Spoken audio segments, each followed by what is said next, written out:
and they introduced me as, you may have seen her on To Catch a Predator, please give it up for Rayla Bloom. And at first I was mortified. I was like, do they think I'm like a predator? And then I was honored, because I was like, oh no, they just think I'm the height of a small child. Let's keep this show moving. Your next comic who gets very funny, you may have seen her at the Comic Strip, Broadway, Caroline's, and tons of other clubs and venues. This is her first time here with us tonight. Please give it up for Elaine Witt.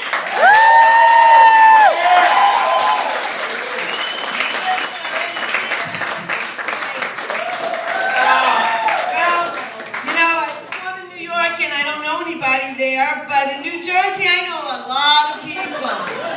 I have 150 cousins, and they're all here tonight.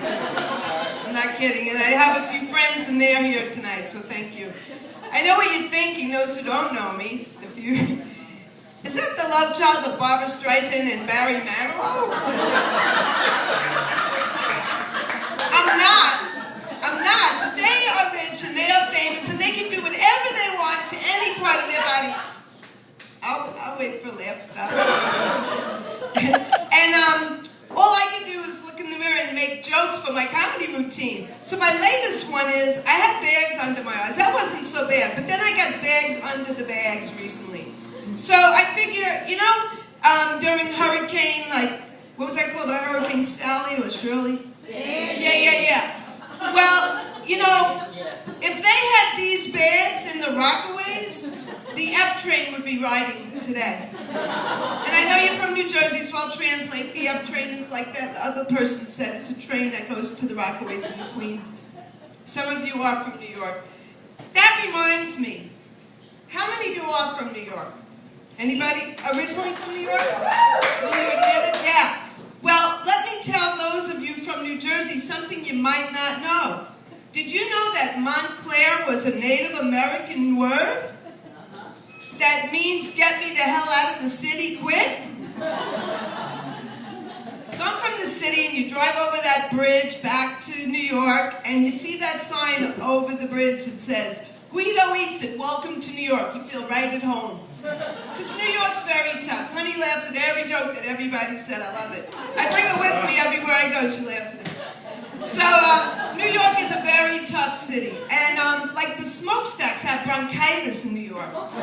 And the Hailstones have fists. It's just a tough, tough city. So I was teaching school in New York, and we have another here tonight. And the kids I taught were very, very tough.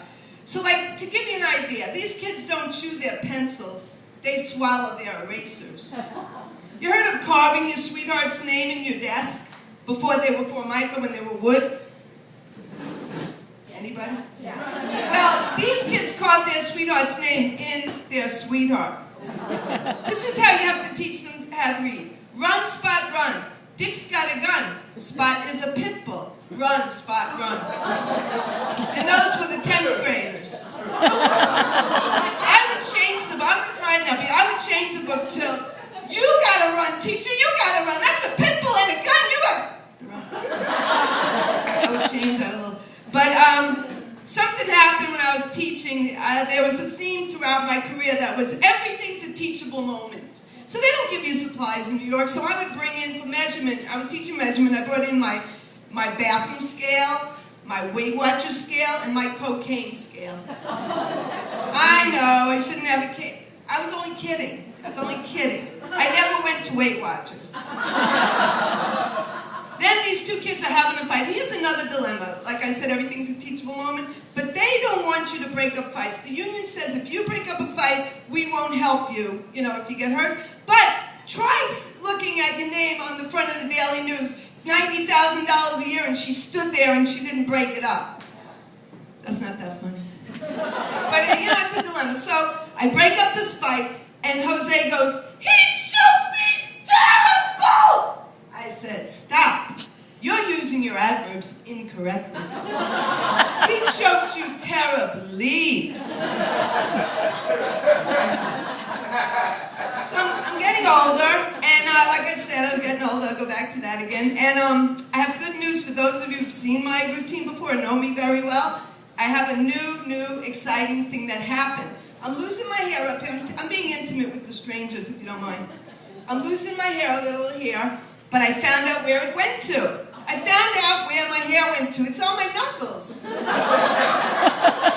So when you get older, there's something you're going to get, and none of you as old as me, but it's called varicose veins. So I put a positive spin on the varicose veins. I call them the roadmap to adventure.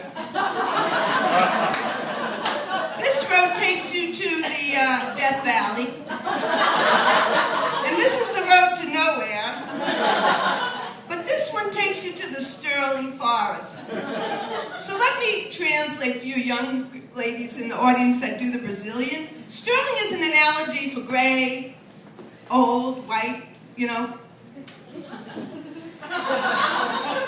I look in the mirror and I go, muffin top, I got a baker's dozen.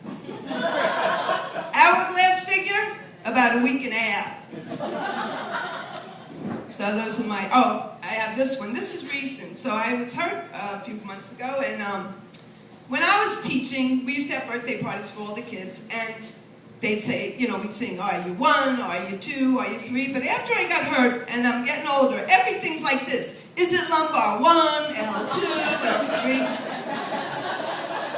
And that reminded me of this husband I used to have, and he was spineless. He had no spine. I know, segue, right? And I mean it. He had no spine. He was spineless. And people said, why would you say that about him? You were married to him. I said, because he got those rods put in. I was married twice. I was married to a Chinese guy and a Jewish guy, and people say, what's the difference? Well, in my case, there's no difference. Cheap son of a bitches that drove terribly. But I don't like to stereotype. It's not nice. We had three New Years when I was married to the Chinese guy, and that was pretty cool. But the first New Year was the American New Year, fireworks. Then came the Chinese New Year's, fireworks. Then you wait for the American New Year's, there are no fireworks. Unless you ate my Aunt Esther's Luxemkugel and the gefilte fish with a lot of horseradish on it. Then there were fireworks.